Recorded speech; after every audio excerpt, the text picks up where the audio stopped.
The plot of Crime and Punishment is focused on a destitute 23-year-old former law student, Rodion Raskolnikov, living in a tiny one-room apartment in St. Petersburg, unable to support himself. Despite his sorry state of affairs, Raskolnikov believes himself to be destined for greatness. He had written an article on the necessity of great men throughout history to overstep society's laws impeding them on their path to excellence. He convinces himself that if he could just get a break, one day he would become a Napoleon, a Caesar, or an Alexander the Great. So he plans to murder an old pawnbroker and steal her money, which he will use to start a new life, giving him a chance to fulfill the great potential he believes himself to have. As for the victim, he sees her as simply a parasite who society would be better off without. This takes place at the beginning of the story. The bulk of the story is about the anguish he goes through after committing the heinous crime. Without giving too much of the story away, needless to say, Raskolnikov's plan doesn't turn out the way he expects. He is tortured by the thought of what he did. He quickly realizes that he wasn't just one lucky break away from his ascent to greatness. But the mental torment which he suffers as the result of his crime humbles Raskolnikov. Through the process of first coming to terms with and second taking responsibility for what he did, Raskolnikov grows as a man. He expels his own delusions of grandeur and begins to fulfill his obligations to his family and loved ones on his path to moral redemption. Crime and Punishment is such a pertinent story today because it captures a dilemma faced by countless young men in modernity. Raskolnikov was an upper-middle-class, educated young man in his 20s, with grandiose dreams but living a sorry reality. His present-day equivalents would be a NEET, living in his parents' basement. Young men in this situation often grab onto a political ideology which allows them to rationalize their failings as a function of society. Some go to the far left, and some go to the far right. Some might become communists or anarchists, while others might become MGTOW, neo-fascists, or radical libertarians. Now, before anyone lashes out at me in the comment section, I want to make it clear that this does not mean that their criticisms of contemporary society are incorrect.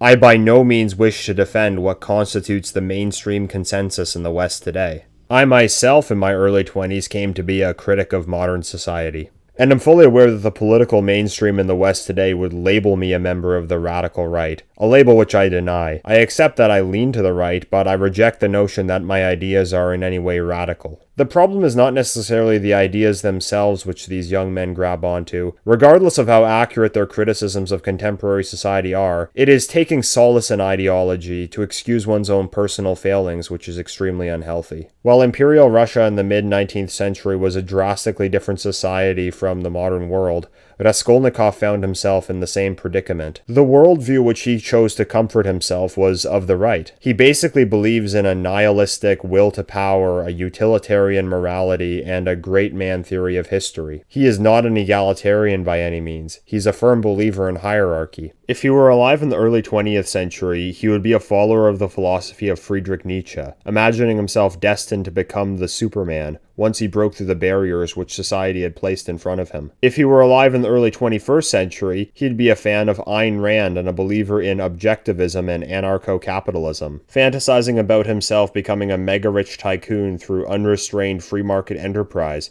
if it weren't for taxation and the constraints of the state. But Raskolnikov's chosen beliefs expose a shortcoming in a lot of right-wing thought. Every believer in a nihilistic Nietzschean will to power and master morality imagines himself as the Superman. Every anarcho-capitalist and follower of Ayn Rand imagines himself as the mega-rich business tycoon. This is a philosophy which appears to be hierarchical, but in reality, it's actually quite egalitarian when it's so often embraced by those discontent with their own ranking in society. It's often an expression of envy. This was the case with Raskolnikov too.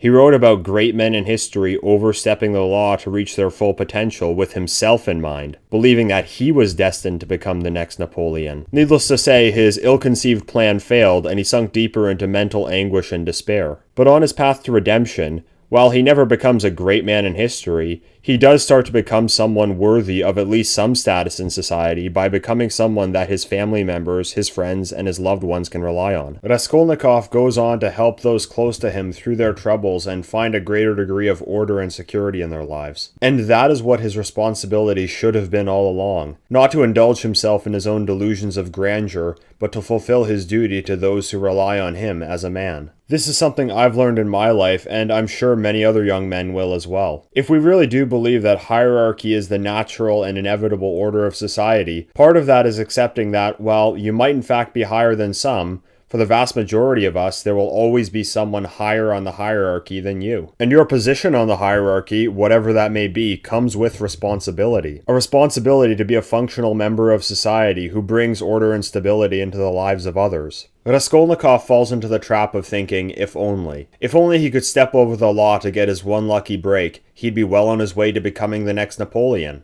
This is the delusion which those who take comfort in rationalizing their own shortcomings always fall into. If only I were living in a based and red-pilled third-positionist state. If only it weren't for socialism and taxation ruining my potential for prosperity in the free market. If only the workers' revolution could overthrow the capitalist system oppressing me. If only the state could be abolished and I could live in an anarchist commune. Then I'd be a functional member of society. The reality is that if you can't make the best out of yourself with the conditions you find yourself in, you're not going to be able to be your best even if your external conditions were more to your liking. If you're a loser now, you're going to be a loser even if what you perceive as the ideal situation came about, whether that was actually possible or not. It goes without saying that present-day clown world isn't making life easier for anyone. But the hard reality is that, as critics of clown world, we can't just write off our own personal failings solely as a function of living in such a time. If we ever want to become people worthy of any kind of standing, to gain position on the hierarchy of the natural order, we must become functional people in spite of clown world. Most of us will never become great men in history who single-handedly changed the world, but what we all can do is to bring more order and stability into the lives of our families and communities. A couple of years ago, an ex-girlfriend who I had in St. Petersburg told me that I reminded her of Rodion Raskolnikov. Not having read Crime and Punishment yet at the time, and not realizing that she had just said I reminded her of a murderer, I replied that I didn't know if that was a good thing or a bad thing. She answered that it was a good thing. After reading the book, I reflected upon this myself. Can Raskolnikov, a man who committed such a horrible crime, really be considered a good person? I found an answer to this question in a quotation from another great Russian writer, Alexander Solzhenitsyn, in his book The Gulag Archipelago. The line dividing good and evil doesn't separate good people from bad, but cuts through the heart of every human being. Sometimes it is squeezed one way by exuberant evil, and sometimes it shifts to allow good to flourish. One and the same human being is, at various ages, under various circumstances, a totally different human being. At times he is close to the devil, at times to sainthood. But his name doesn't change, and to that name we ascribe the whole lot, good and evil. I think this quotation aptly describes Rodion Raskolnikov. Throughout the story, he commits the worst of cruelties, but he also commits the greatest of kindnesses. The real conflict of the story is the struggle between good and evil which goes on within his heart. Crime and Punishment is such a powerful story because this is a struggle which we all face. Those who commit evil very rarely see themselves as some kind of villain. They usually comfort themselves into believing that what they're doing is actually good. Solzhenitsyn wrote The Gulag Archipelago, documenting the Soviet regime in Russia during the first half of the 20th century, about 1 century after Dostoevsky wrote Crime and Punishment. While communism is an ideology of the left, and Rodion Raskolnikov's nihilistic will-to-power worldview would be better described as of the right, they both rationalized evil through a similar kind of logic, that being a cold, materialistic utilitarianism. Communism allowed regimes and individuals to justify the worst of atrocities, on the basis that it was all in the process of achieving the egalitarian workers' utopia. Raskolnikov convinced himself that murdering an old pawnbroker could only be a positive, because she was a parasite who made people's lives worse, and with that money, he could become something great. In both cases, the perceived benefit never materialized, and the results were horrific. This utilitarian morality never asks if certain actions are inherently moral or immoral. It attempts to calculate morality by the perceived benefit of these actions. Since people are imperfect beings and so often prone to error, this morality often leads them to naively believe that good could possibly come from what otherwise would be considered deeply immoral actions. They become so sure of themselves that they have the answer that they rationalize all sorts of immoral acts in the name of their supposed greater good. The scam artist running a pyramid scheme convinces himself that he's actually helping people become wealthier. The globalist-funded climatologist convinces himself that he's saving the world from ecological disaster. The communist convinces himself that his revolution is going to bring about the workers' utopia. And Raskolnikov convinced himself that the world would be better off if a small amount of money was with him rather than a parasitic old pawnbroker.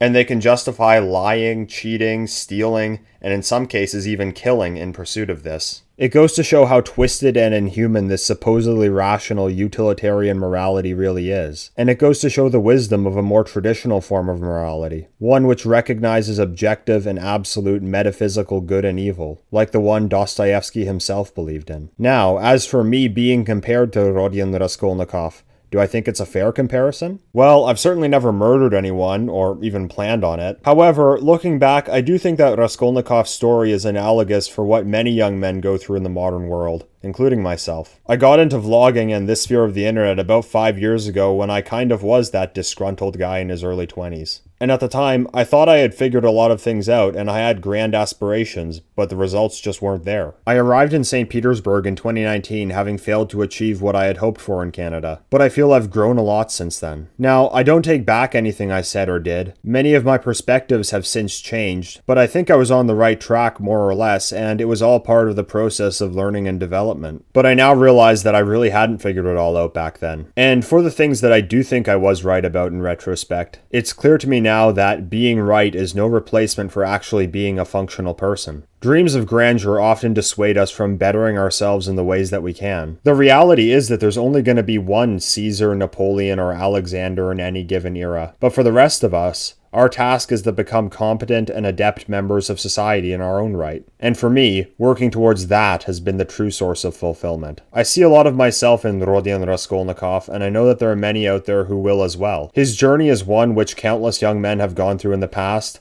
are going through today, and will go through in the future, because they always have. It's a timeless struggle which will forever be part of the human experience. That's why Crime and Punishment is one of the all-time classics.